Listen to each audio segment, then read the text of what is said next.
52, PJeM News, 2 a.m. I'm Paul Steggy, and I'm here with my colleagues Jacob Erickson and Mason Plowman. Thank you for tuning in on this early morning.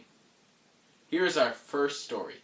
On May 21st of this year, Afghan Taliban officials met with Pakistani officials to discuss peace.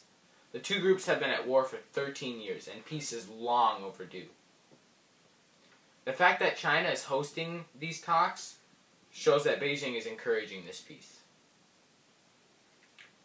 China is still upholding its non-interference principle, but it intends to play a much bigger role in stabilizing its western border. If the situation would stabilize, Afghanistan would resume the development process to stage 3 of the demographic transition model. The population would start to rapidly grow due to the drop in deaths thanks to medical advances. Life expectancy would increase and less children would die.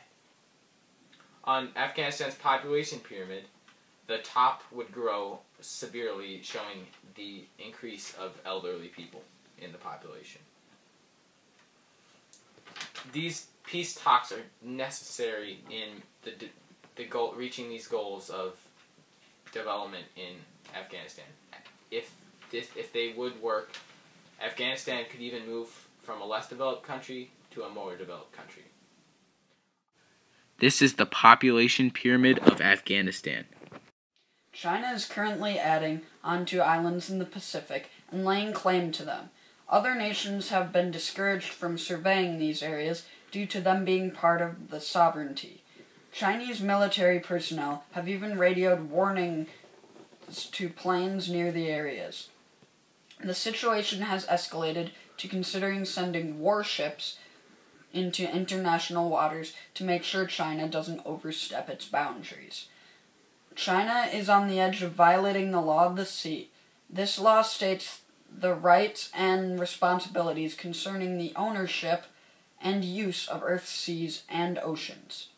This law was created by the United Nations and therefore the world. China could make a lot of enemies if they are not careful. This is a picture of the islands China is building. In other news, China is investing $50 billion in Brazil infrastructure. The deal was recently signed by banks from both countries during a visit to Brazil by the Chinese Prime Minister. The money will go towards building a railway link from the Atlantic coast of Brazil to the Pacific coast of Peru. China has chosen to do this to reduce the cost of Brazil's exports to China. Brazil currently exports a lot of its iron ore to China, and China is Brazil's biggest export market.